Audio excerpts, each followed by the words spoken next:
መተው ይሄን የሚያደርጉ ደግሞ አሉ። ይሄ ስተት ነው መውጣት አልነበረበትም እያለ ነው ያለው።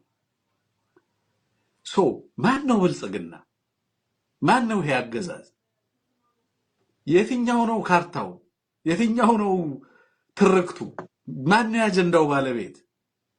ምንም የሚታወቅ ነገር የለም። እንዳልከው ትርምስ ነው።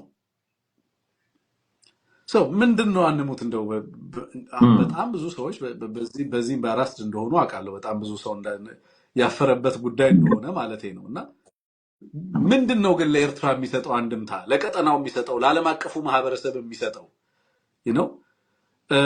እንግዲህ ሮግ ስቴት የሚባሉ ስቴቶች ናቸው። ላይክ በእንደዚህ አይነት ደረጃ ኃላፊነት በማይሰማው መንገድ እያንዳንዱ ነገር ሲያደርጉ የምትመለከታቸው እነዚህ ሰዎች ተራ መድረክ ምናምን አይደለም።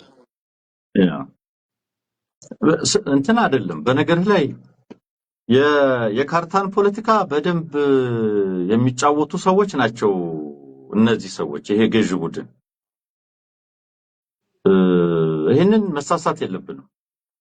ይሄንን የሚያወጡት ተሳስተው አይደለም፣ ትርክት እየገነቡ ነው ያሉት። ሆን ተብሎ ታስቦበት እንዲህ እንድናወራበትም ተፈልጎ ባይ ዘ ዌይ አሁን we are working ለነሱ ፌቨር ይህንን ካርታ እያሳየን ማውራታችን በራሱ ከዓላማቸው አኳያ ማለቴ ነው። ምን ማለቴ እንደሆነ አመጣለሁ። በካርታ ፖለቲካቸው ካየው ቀጠናውን ያካለለ ካርታ ሲወጣ አሁን የመጀመሪያ አይደለም። ይሄ ምናልባት ሶስተኛ ወይም አራተኛ ነው። ሀርጌሳንም የጨመረ ጅቡቲንም የጠቀለለ አንዳንዴ እንደዚሁ ሐሰብን ያዘ በተደጋጋሚ ወጥቶ ያውቃል። ብዙ ጊዜ መነጋገሪያ ሆኖም ያውቃል እንደምታውቀው።